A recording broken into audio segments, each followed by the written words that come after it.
Kalau saya mau dibayar berapapun, saya nggak akan mau bilang bahwa era Orde Baru itu ada kebebasan berpendapat. Nggak bisa. Karena ini melawan kenyataan, melawan fakta dan sejarahnya gitu. Tapi ini kalian lakukan. Ketua BEM seluruh Indonesia lakukan. Aneh. Cuma dari sini saya jadi bertanya gitu. Siapa sih mentor kalian? Siapa sih mentor Kaharudin ini?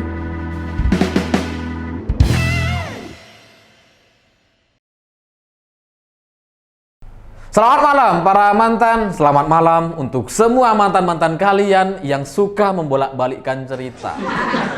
Sehingga nggak jelas lagi mana yang benar, mana yang salah gitu. Cerita-cerita semacam itu menurut saya jadi mirip sekali dengan Kaharudin, Ketua BEM seluruh Indonesia. Karena dia bilang bahwa mahasiswa akan terus mengawal isu 3 periode ini sampai tahun 2024, sampai benar-benar dilaksanakan pemilu dan pilpres.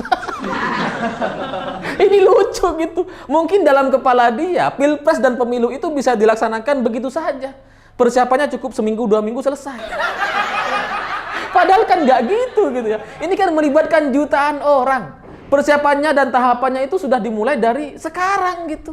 Anggota KPU sudah dilantik beberapa hari yang lalu. Bulan Juni ada konsolidasi. Bulan Agustus tahun ini ada pendaftaran partai-partai. Kemudian ada penetapan partai, penetapan daerah pemilihan, penetapan calon legislatif. Ada banyak tahapannya. Dimulai tahun ini. Lah terus mahasiswa ngapain nunggu sampai 2024? Ngapain? Orang pemilunya udah bener-bener mau dimulai kok. Apa mungkin kontraknya sampai 24? Demonya sampai 2024 mungkin gitu ya. Kita nggak ngerti lah, karena faktanya ya kayak gini gitu. Ibarat ada mantan kita, udah nyebar undangan, udah ada calonnya, udah ada tanggal pernikahannya, terus kita masih mau mengawal. Mengawal apa? Udah gak ada gunanya gitu. Tapi di sisi lain Kaharudin ini mengatakan bahwa pemerintah dan Presiden Jokowi itu jangan cuma sibuk soal pemilu 2024. Lah, kalian menunggu 2024 agar dipastikan terjadi pemilu dan pilpres. Tapi di sisi lain meminta agar pemerintah gak sibuk pilpres. Lah gimana? Aneh gitu. Gak nyambung, gak sinkron ini gitu. Ya, tapi begitulah cerita mahasiswa gitu ya. Sama seperti cerita-cerita demonstrasi sebelum-sebelumnya gitu. Selalu tuntutannya yang mau coba dituntut itu nggak jelas gitu. Ketika ditanya apa, bingung juga gitu. Karena jangankan adik-adik mahasiswa yang cuma bawa-bawa banner yang memang sudah disiapkan gitu ya. Bahkan ketua BEM-nya ketika ditanya, kamu mau nuntut apa dari demonstrasi kemarin? Bingung dia jawabnya. Malah dia bicara soal kebebasan dan kesejahteraan. Yang kemudian dibanding-bandingkan dengan Orde Baru, eranya zaman Soeharto. Karena kata Kaharudin ini, di era Orde Baru, kesejahteraan kita dapat, kebebasan kita dapat. Sementara di era sekarang, apa kita dapat kebebasan? Apa kita dapat kesejahteraan? Lucu banget gitu. Karena kebebasan berpendapat di era Orde Baru, itu kan ceritanya banyak. Saksinya tuh jutaan orang. Fakta-faktanya itu nggak bisa terbantahkan gitu. Ibarat kita datang ke laut, isinya tuh air semua. Air laut semua. Sama seperti fakta soal kebebasan berpendapat tahun 90-an ke belakang gitu. Di era Orde Baru. Nggak ada kebebasan berpendapat. Kalaupun kalian mau demo, langsung ditangkap-tangkepin tuh. Jangankan demo. Orang ngopi di warung kopi, bicara soal Orde Baru, bicara soal Presiden Soeharto, ngeritik atau nggak setuju dengan kebijakan, langsung hilang besoknya.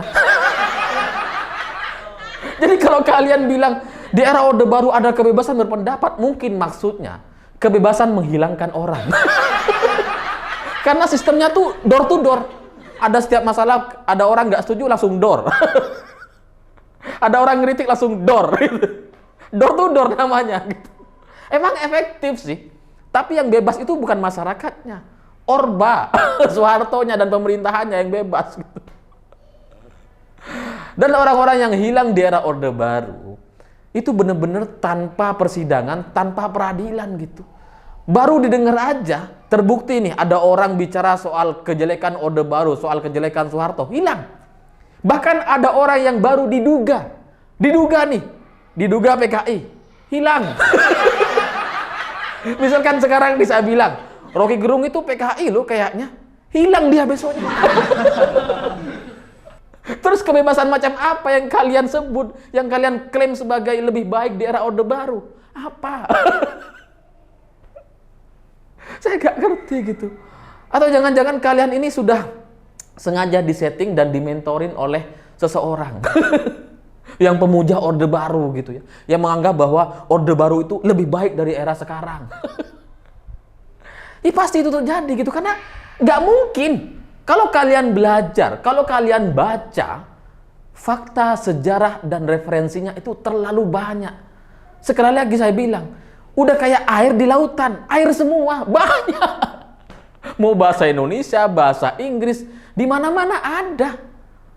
Terus kalian sekarang mengklaim bahwa era Orde Baru itu masyarakat mendapatkan kebebasan berpendapat.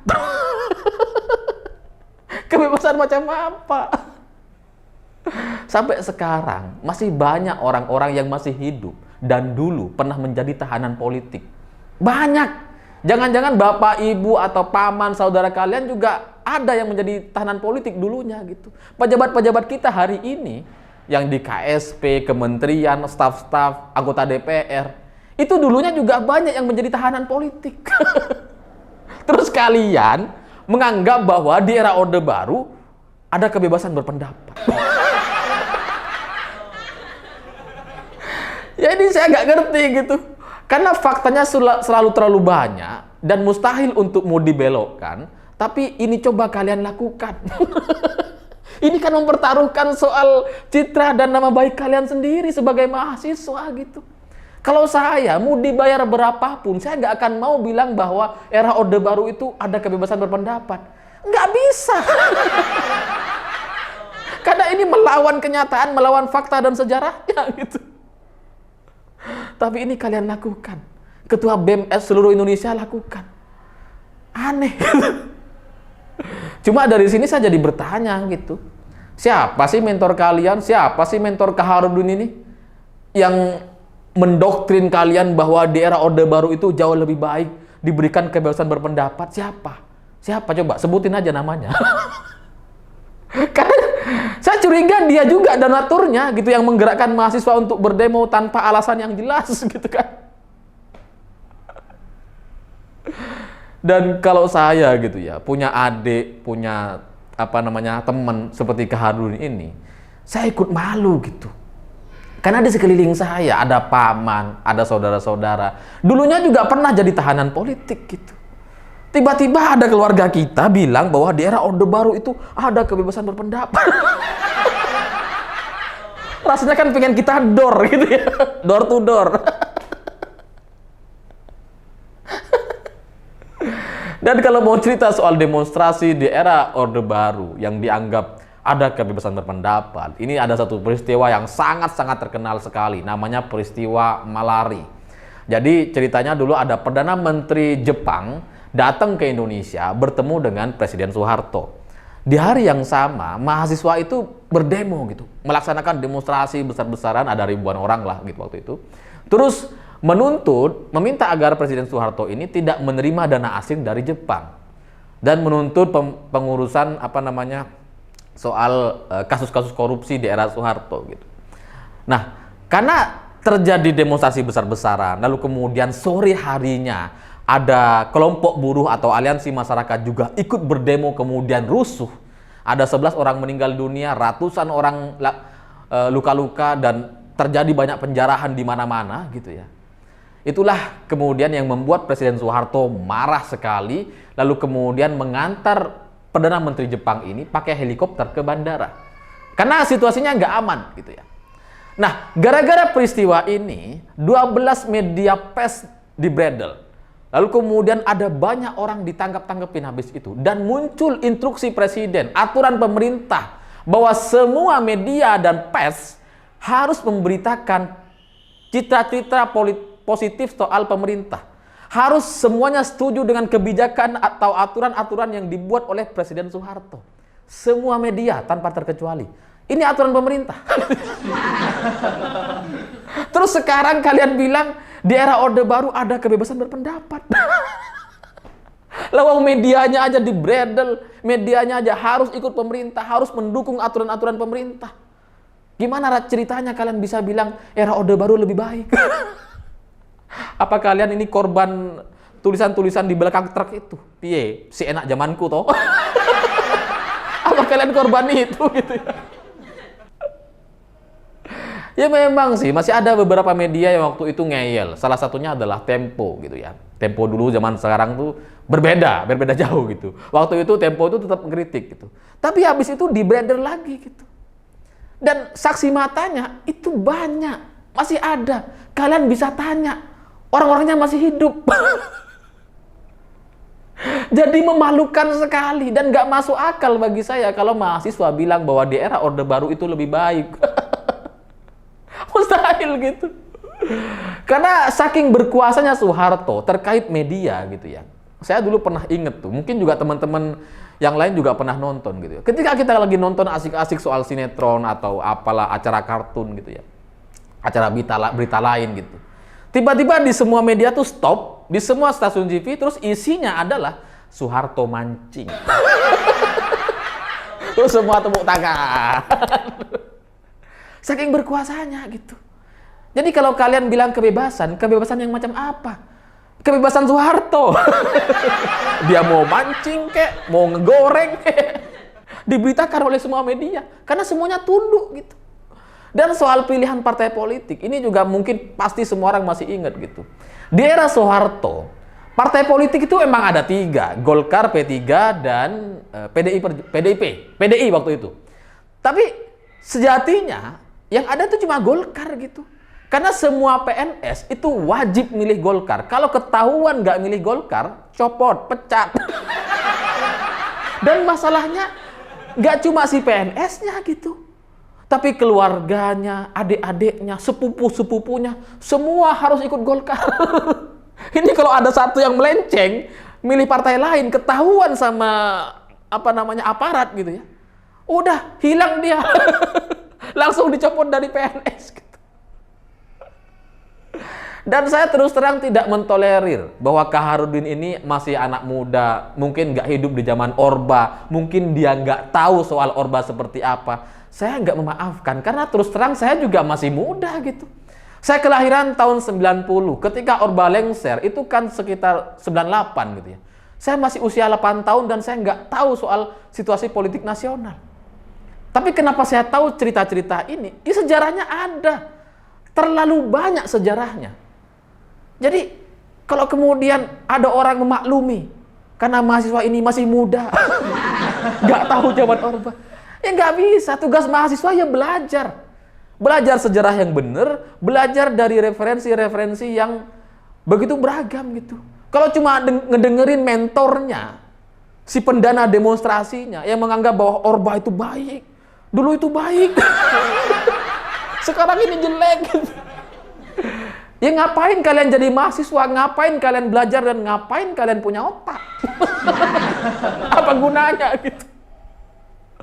Terus terang kalau saya jadi mahasiswa, terus kemudian jadi anggotanya Kaharudin, daripada saya berimajinasi untuk menurunkan dan melengsarkan Presiden Jokowi, lebih baik saya menurunkan Kaharudin. Karena bikin malu gitu. Dia yang bodoh, kita semua yang ikut kelihatan bodoh.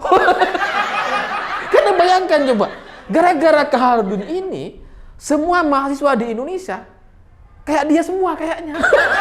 Bayangan kita gitu ya. Padahal saya yakin teman-teman mahasiswa yang lain masih banyak yang cerdas, yang jauh lebih cerdas dari Kaharudin gitu. Jadi daripada kalian demo-demo minta Pak Jokowi turun, mending urusin dulu ketua BEM kalian. Turunin dulu. Baru setelah itu kita demo lagi. Kalau ketuanya masih dia, yang logikanya nggak jalan, referensinya salah-salah, baca sejarah aja salah, ngapain kalian demo dan bangga menyatakan aspirasi masyarakat? Ini kan namanya aspirasi kebodohan gitu. Lah kalian ngurus ketua BEM aja nggak bisa, lah kok mau ngurusin negara? Bikin malu gitu.